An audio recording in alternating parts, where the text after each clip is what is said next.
दोस्तों, आज के इस वीडियो में आपको बताने जा रहा हूँ सर रतन टाटा जी का जीवनी, कैसे उन्होंने बर्तन धोने से लेकर के भाग कर सबसे बड़ा उद्योगपति बने तक का सफर हासिल किया।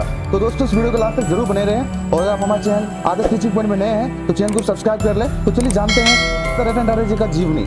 आज रतन टाटा जी का जीवन परिचय हर इंसान के लिए बड़ी इंस्पिरेशन है। यूँ तो भारत में एक से महान व्यक्तित्व वाले इंसान हुए, लेकिन जब बात बिजनेस इंडस्ट्रियल क्रांति की हो रही हो तो रतन टाटा जी का नाम जरूर आता है। रतन टाटा जी ने जीवन में बहुत उतार चढ़ाव आए, इसके बावजूद देश को एक खुशहाल नेशन बनाने वाले उनके इरादे टस से मस न हुआ। देश में किया गया टाटा परिवार का हर योगदान अतुलनीय है। रतन टाटा ने कभी विवाह नहीं किया, अपना सारा जीवन देश को आर्थिक तौर पर मजबूत बनाने में लगा दिया, गरीबों के मसीहा के रूप में सबसे बड़ा योगदान निभाया। इसलिए रतन टाटा न सिर्फ एक बड़े बिजनेसमैन बने बल्कि एक महान व्यक्तित्व वाले इंसान बनकर भी उभरे हैं। टाटा एम्पायर की तरक्की के आसमान तक पहुंचाने में रतन टाटा का अहम रोल रहा है। टाटा ग्रुप में रतन टाटा ने अपने जीवन का बहुत लंबा समय दिया है। इस बीच बहुत उतार चढ़ाव आए, फिर चाहे वो करियर हो, लाइफ हो या निजी लाइफ, रतन टाटा हर तरह की मुश्किलों से बढ़ने की काबिलियत रखते हैं। आज रतन टाटा जी की सफलता और इंसानियत के उस मुकाम पर हैं जिसके लिए वो किसी परिचय के मोहताज नहीं है। रतन टाटा एक ऐसा नाम जिसे सुनकर हर हिंदुस्तानी गौरवान्वित हो उठता है, जिन्होंने बतौर बिजनेसमैन अपना पूरा जीवन देश और देशवासियों के लिए समर्पित किया। कुछ तो बात है रतन टाटा जी को जो महान बनाती है। अक्सर लोग पूछते हैं रतन टाटा इतना दान क्यों करते हैं। उनका जवाब था कि वो चाहते हैं कि भारत के लोग खुश रहे, भारत आर्थिक मजबूती के साथ साथ खुशहाल भी रहे। रतन टाटा का जन्म सन 1937 में गुजरात के सूरत जिले में हुआ। उनके पिताजी का नाम नवल टाटा है, उनके माताजी का नाम सुनू है। जब रतन टाटा जी 10 वर्ष के थे उनके माता पिता का डाइवोर्स हो गया, इसलिए रतन टाटा की परवरिश उनकी दादी जी ने नवज बाई टाटा ने की। यही वजह है कि दादी जी से ज्यादा लगाव रहा। अगर हम बात करें रतन टाटा जी का एजुकेशन के बारे में तो उन्होंने शुरुआती शिक्षा मुंबई के कैंपियन स्कूल से प्राप्त की। उन्होंने स्नातक कार्नेल यूनिवर्सिटी लंदन से आर्किटेक्चर एंड स्ट्रक्चरल इंजीनियरिंग की। अपनी शिक्षा के लिए रतन टाटा जी होटल में बर्तन धोते थे, फिर हार्वर्ड विश्वविद्यालय से मैनेजमेंट प्रोग्राम किया। तो दोस्तों, समझते हैं कि टाटा जी ने कैसे संभाली टाटा कंपनी का बागडोर। सन 1961 में रतन टाटा जी टाटा स्टील की सॉफ्ट फ्लोर मिल में काम किया। टाटा परिवार के होने के बावजूद मजदूरों के साथ रहते थे और उनके साथ ही लाइन में लगकर खाना खाते थे। सन 1981 में रतन टाटा को टाटा इंडस्ट्री का अध्यक्ष बनाया गया। सन 1991 में JRD टाटा द्वारा टाटा ग्रुप का चेयरमैन बनाया गया। दोस्तों, समझते हैं रतन टाटा के नेतृत्व में 50 गुना कैसे बढ़ा कंपनी का profit.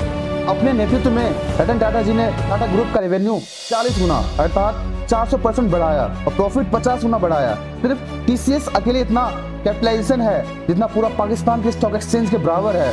4% GDP Tata group contribute कर रहे हैं, 4,000 करोड़ टैक्स का भुगतान कर रहे हैं। रतन टाटा के नेतृत्व में TCS को लिस्ट किया, टाटा मोटर्स को न्यूयॉर्क एक्सचेंज में पब्लिक किया, जिससे अंतर्राष्ट्रीय आर्थिक हटता मिले।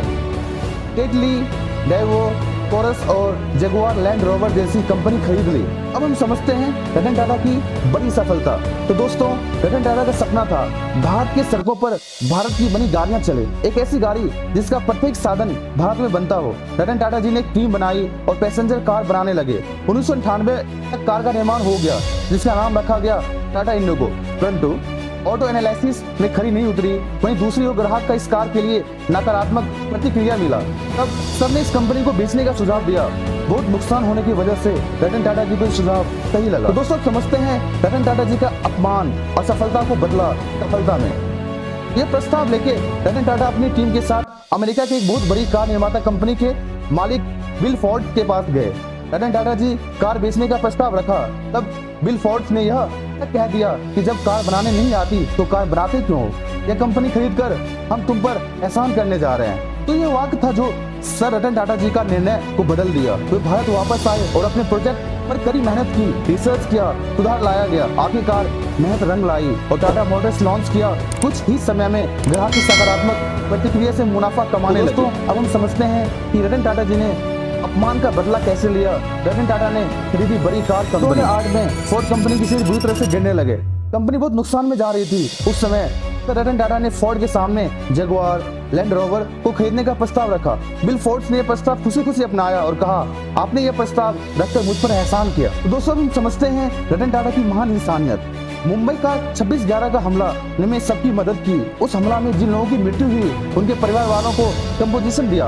साथ ही उनकी सैलरी भी देते रहे, उनके बच्चों की शिक्षा की जिम्मेदारी ली, मेडिकल इंश्योरेंस दिया, शादी की जिम्मेदारी ली, लोन का भुगतान किया। और इतना ही नहीं, ताज होटल के बाहर केले वाले, पुलिस वाले, गिरोह, चाय वाले, जिनके टाटा ग्रुप से कोई संबंध नहीं कि उनकी भी मदद की। देश जब भी आपातकाल या महामारी से पीड़ित हुआ, रतन टाटा ने देश की मदद की। 2020 में कोरोना महामारी के दौरान 1000 करोड़ धनराशि भी मदद की। तो दोस्तों, हम समझते हैं कि रतन टाटा जी का व्यक्तिगत जीवन कैसा रहा। रतन टाटा का विवाह व्यक्तिगत जीवन कुछ और संतुलित था। जहां 10 वर्ष की उम्र में ही माता पिता का डाइवोर्स हुआ, वहीं दादी ने उनका पालन पोषण किया, सौतेले भाई के साथ अपना बचपन बिताया। एक सवाल सबके मन में होगा कि रतन टाटा ने शादी क्यों नहीं की। लॉस एंजलिस में जब सर रतन टाटा नौकरी कर रहे थे, तब उन्हें एक महिला से प्रेम हुआ और ये दोनों शादी के लिए तैयार हुए। उसी दिन रतन टाटा की दादी की तबीयत खराब हो गई। तब रतन टाटा ने उस महिला से कहा कि भारत चलकर शादी करते हैं, परंतु महिला के माता पिता भारत और चीन के बीच में हो रही युद्ध की वजह से मना कर दिया। वो भारत में रतन टाटा इंतजार करते रहे और एक दिन खबर मिली कि उस महिला की शादी हो चुकी। इसी वजह से आज तक रतन टाटा ने शादी नहीं की। सन 1971 में रतन टाटा ने नेल्को लॉस मेकिंग कंपनी की बागडोर संभाली। अगले 3 वर्षों में इसके शेयर को 2% से 20% बढ़ाया, परंतु आपातकालीन और आर्थिक मंदी के कारण यह बंद करना पड़ा। सन 1977 में एक्सप्रेस मील सौंपी गई, जो कि बंद होने के कगार पे थी। रतन टाटा ने मैनेजमेंट से 50 लाख का निवेश का प्रस्ताव रखा, परंतु यह प्रस्ताव ठुकरा दिया गया, तो यह कंपनी भी बंद हो गई। सन 2008 में नैनो कार मध्यम वर्गीय लोगों को ध्यान रखकर बनाई गई। शुरुआत में ग्राहक की प्रतिक्रिया अच्छा था, फिर कार को चीप कार कहा जाने लगा, जिस वजह से यह कंपनी बंद हो गई। यह भी रतन टाटा की बड़ी असफलता में से एक। असल में देखा जाए तो भारतीय लोगों की गलत मानसिकता की वजह से टाटा नैनो को सफलता का मुंह देखना पड़ा। यह भारतीय लोगों का दुर्भाग्य था, जो कि टाटा नैनो का सही मतलब समझ एवं उसके उपयोग को समझ नहीं पाया। रतन टाटा का धोखेबाज मैनेजर। दोस्तों, रतन टाटा ने 28 दिसंबर 2012 को इस्तीफा दिया। उसके बाद साइरस मिस्त्री नियुक्त किए गए।